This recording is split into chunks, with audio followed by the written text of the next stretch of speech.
You are looking at Julian's pronunciation guide, where we look at how to pronounce better some of the most mispronounced words in the world, like this other curious word. But how do you say what you're looking for today?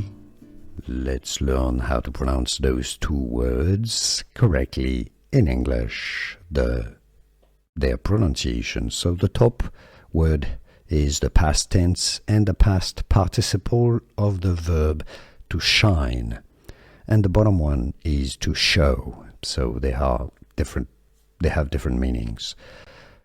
The top word is in British English pronounced shone, and the bottom one shown.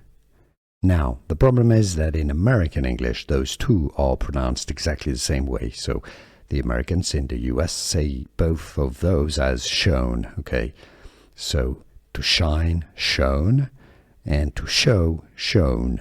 So that's American English. But in British English, the top word is pronounced shone, while the bottom one is pronounced shown. So they have different pronunciations, but only in British English. And now you know.